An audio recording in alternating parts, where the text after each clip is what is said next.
سڵاو عزیزان، لە وانەیەشتی زنجیرە ڤیدیۆ فێرکاری پرۆگرامی ئار بۆ توێژەران پێتان دەگەینەوە. لە بابەتی ئەو جارەمان باسی ئاماری وەسفی دەکەین. Descriptive statistics in our programming.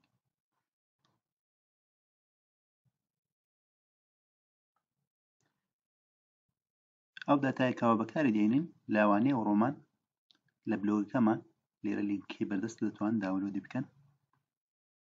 هەروەها چەند پەکێجێکی بەکاردێنین. یەک لەوانە جێنتور ئەگەر هاتوو ئینستۆڵ نەکرابوو پێویستە ئینستۆڵ بکرێت لەسەر ڕستۆدیۆکەی.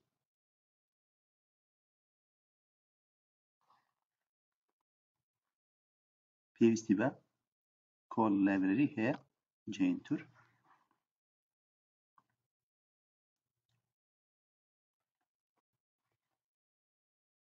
دوای ئەوەی داتاکەمان دەخوێنینەوە لە پرۆگرامی ئاڕوو ناوی لێدنێن دی لە بۆ نمونە.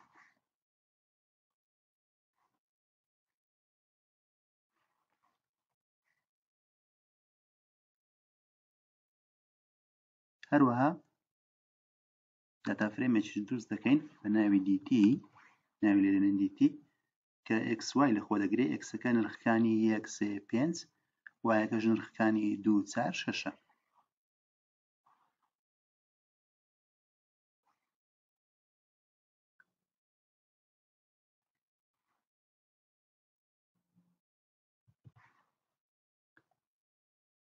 فانکشنی کلین نیمسمان هەیە دەتوانین بەکاری بێنین بۆ پاککردنی ناوەکان.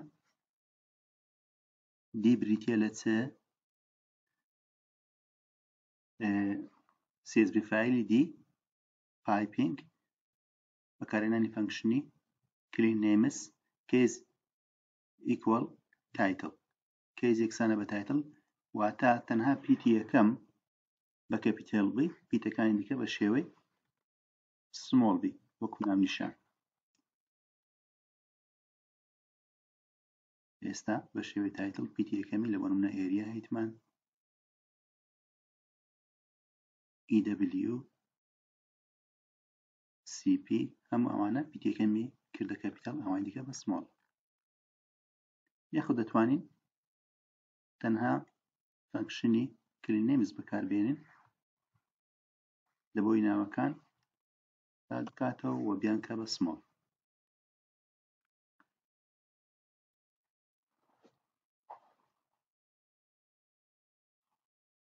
ئەو فانکشنانەی کەوا ئاماری وەسفی دەردێخن لە پرۆگرامی ئار زۆرێکیان لەگەڵ خودی پرۆگرامەکەیدا هەنا، واتە بەبێ پەکێج دەتوانین بەکاریان بێنین. لەوانە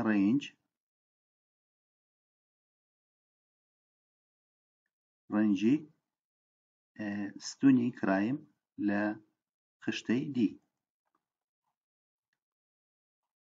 یاخود میدیەن بە هەمان شێوە لە ستونی کرایم میدیەنەکەی 301.494.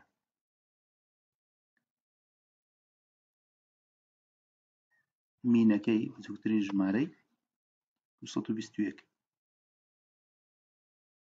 گەورەترین ژمارەی مەگزیمەمی 328.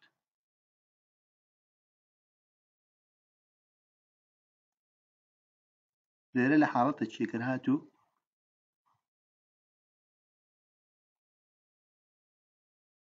گاپمان هەبی. لە بۆ نمونە ستونی EVI لە خشتەی دی NA تێدایە، واتە داتایەکە ئەڤەیلەبڵ نییە، بەردەست نییە. لەو حاڵەتەی چمان دەداتێ NA دەگەڕێنەوە ئەگەر هاتووە بمانەوێت ئەڤەرێجیان مینیمەم مەگزیمەمی دەربێنین. لۆیە پێویستە چی لەگەر بەکاربێنین بڵێن ئەڤەرێجی ستونی EVI مان لە خشتەی دی بۆ بدۆزەرەوە کۆمە NA.RM واتە NA کەی ریموڤ بکە equal true واتە بەڵێ NA-یەکەی فرامۆش بکە. ئەگەر فالسی بەکاربینین فرامۆشی ناکە. ئێستا NA-یەکەی فرامۆش کرد و ئەڤەرێجەکەی بۆمان دیتەوە، مینەکە دیتەوە کە 0.2.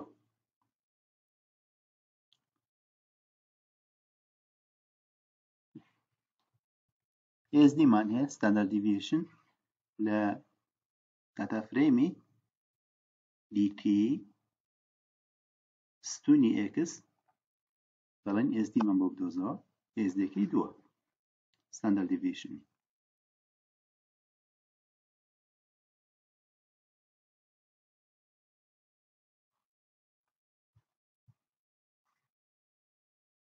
standard deviationi ستونی کرایمی 21.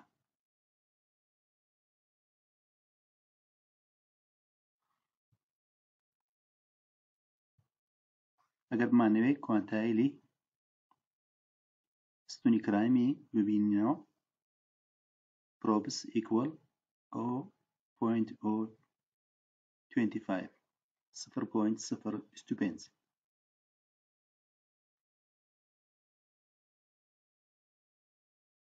لە کوانتایلی 2.5 کوانتایلەکەی بریتیە لە پرۆبی 2.5 لە سەتای کوانتایلەکە بریتیە لە 263.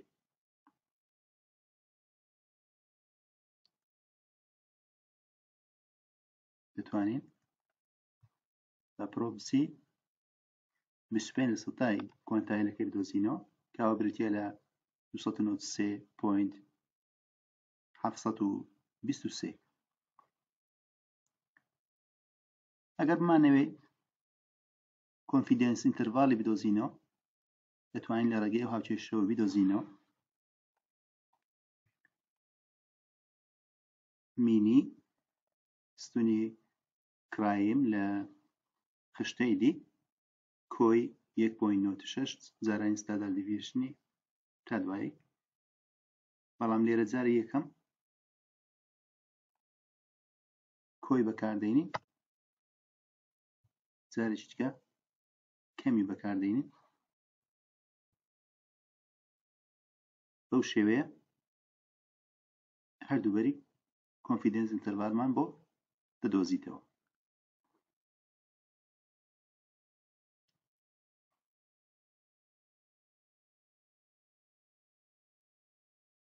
هەروە دەتوانین کای سکوێری بەکاربینین، تێستی کای سکوێر.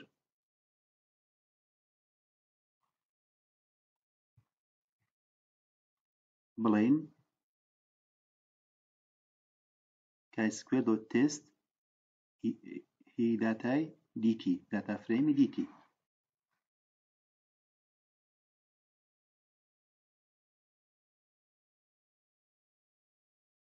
دەبینین پی ڤالیۆکەی سیگنیفیکەنت نییە، 0.9.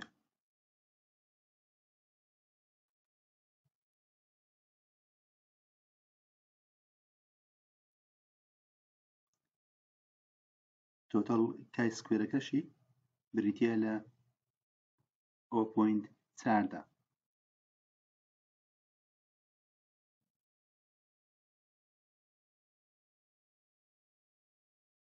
هەروە دەتوانین لە چەند پەکێجێک لە بۆ نمونە سایک، پەکێجی سایک دوای ئەوەی ئینستۆڵمان کرد لایبرەری دەکەین ئەو پەکێجەی لەینەوە بیری Rstudio.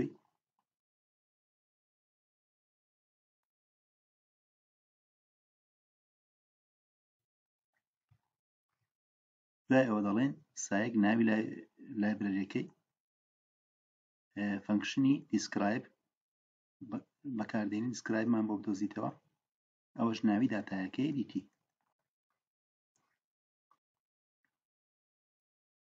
دەبینین کۆمەڵێک لە ئاماری وەسفیمان پێدەدا وەکو مین و standard deviation و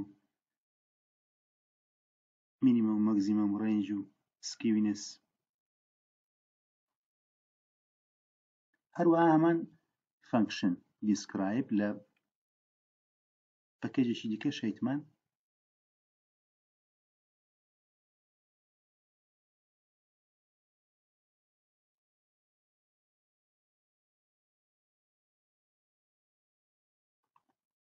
سەرەتا بۆ لایبرەری دەکەین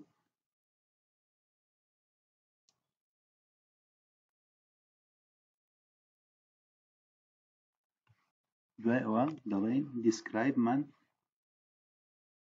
بۆ بدۆزەرەوە describe dt داتای dt لە فەنکشنی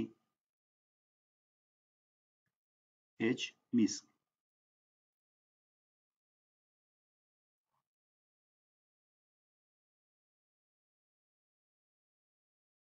بەو شێوەیە ئەنجامی describe لە لایبرەری h میسک بۆمان دەرچوو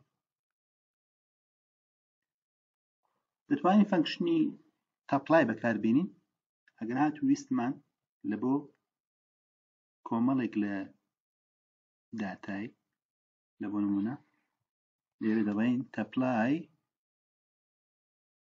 لە ستونی کرایم خشتەی دی هەروەها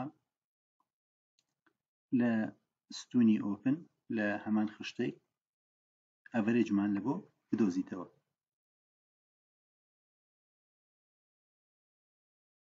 ئەو تەپلایە وەکو سەپلای کردارەکەی دووبارە دەکاتەوە لە بۆ هەرێکێکیان مینەکەی دۆزیت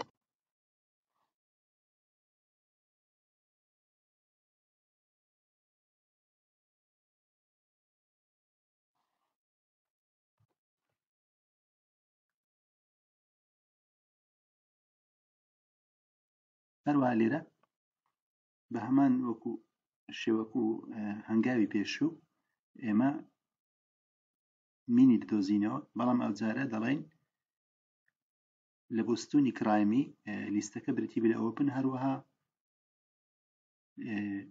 ستونی EVI بچووکتر بێ لە 0.3 هەروەها دەژڵێن na.remove equal true na یەکانیش فرامۆش بکە بەو شێوەیە مین ئەڤەرێجمان لە بۆ دەدۆزیتەوە ئەوە سەبارەت بە بابەتی ئەوڕۆمان بوو ئاماری وەسفی لە پرۆگرامی R بە کورتی دەیڵێنەوە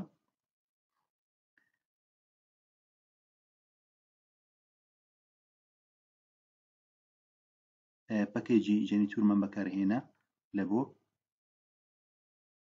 ڕێخستنی ناوەکان کلین نێمز داتایەکەی ناوی کۆلۆمبەس بوو کەوا لەو لینکەی لە بلۆگەکەمان بەردەستە دەتوان داونلۆدی بکەن دوای ئەوە بیکەنەوە لە پرۆگرامی R هەروەها داتا فرێمێکمان دروست کرد ناومانی نادیتی بۆ خۆمان هەندێک ژمارەمان پێدا کە XY لە خۆ دەگری بە کلین نێمز توانیمان ناوەکانی لە بۆ نمونە لە کاپیتەڵۆ بگۆڕین بۆ سمۆڵ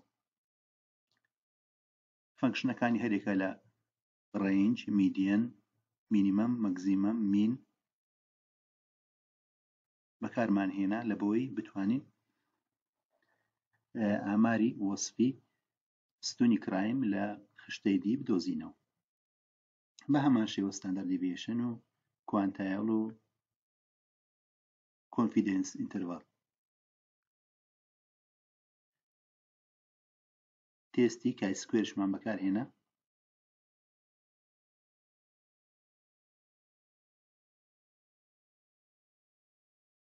لە دوای ئەوە بەکارهێنانی فەنکشنی دیسکرایب لە پەکێجی سایک لە پەکێجی سایک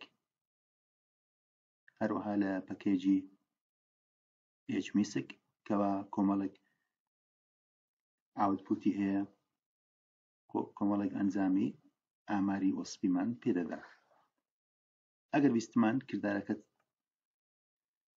بۆ کۆمەڵێک ژمارە بەکاربێنین ئەوە دەتوانین فەنکشنی تەپلای بەکاربێنین بۆ دۆزینەوەی لە بۆ نمونە ئەڤەرێج مینیمەم مەگزیمەم یان هەر شێوازێکی دیکە لە ئاماری وەسفی. لێرەدا گەیشتنە کۆتایی وانەی ئەو جارەمان بە هیوای سوودمان پێتان گەیاند بێ و تکایە لایکی ڤیدیۆکە و سەبسکرایبی کەناڵەکەمان بیر نەچێت.